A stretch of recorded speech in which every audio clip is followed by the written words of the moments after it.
Hey everyone, it's time again to recap the latest news from the solar PV industry compiled by the American Solar Energy Society. I'm Jay Warmke with SolarPVTraining.com, and this is what's happening in the wonderful world of solar for the week of September 21st.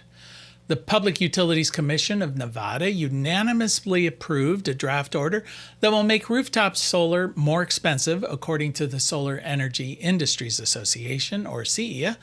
Commercial utility customers have long been familiar with demand charges. Well, beginning in April 2026, Nevada Energy will be adding daily demand charges for residential and small commercial customers as well.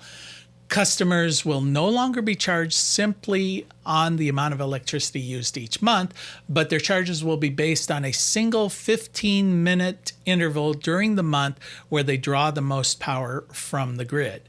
Consumer advocates have warned that new demand charges could significantly increase monthly utility bills, even though the cost per kilowatt hour is declining. Nevada PUC also voted to reduce compensation to solar owners who net meter excess power back to the grid.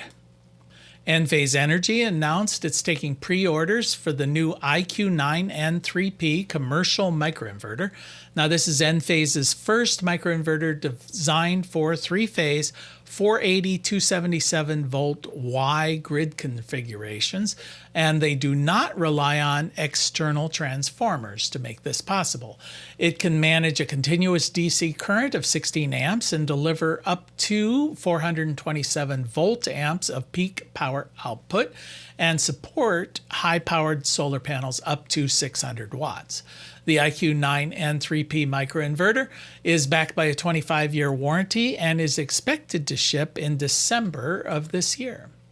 Now, we've heard this tune before, only to be faced with delays, but Enphase Energy announced last week that it is going to be producing its new bi-directional EV charger for vehicle-to-home and vehicle-to-grid capability. The charger allows owners to power their home from their EV during outages or simply share energy from the vehicle to the grid, all managed through the Enphase app on their smartphone.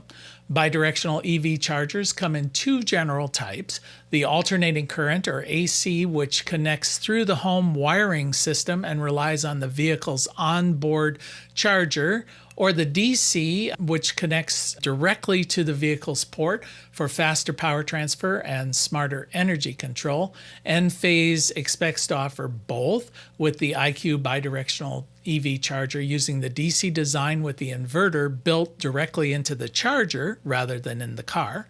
The Enphase bidirectional EV charger is expected to be available in the second half of 2026.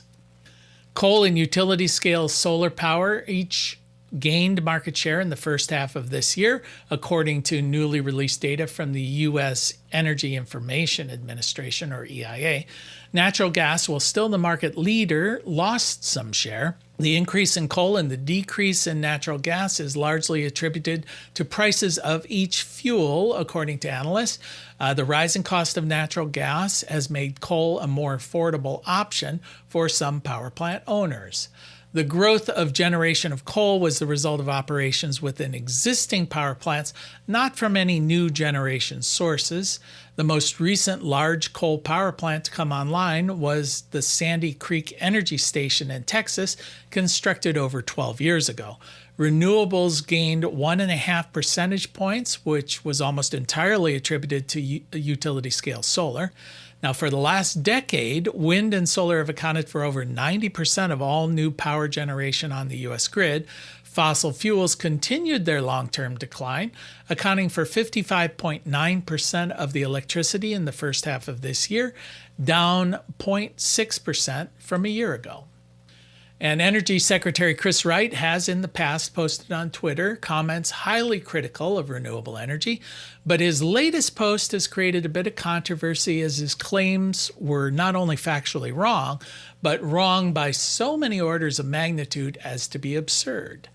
He recently posted, quote, "Even if you wrap the entire planet in a solar panel, you would only be producing 20% of global energy.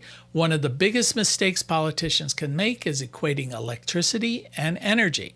CEA, the Solar Energy Industries Association, quickly responded with a bit of fact-checking, stating, quote, "If we wrapped the entire planet in solar, we would produce more power in 1 hour than the world consumes in a year. It's not either or, it's both and." Rights defenders shot back that the secretary was talking about all forms of energy, not just electricity.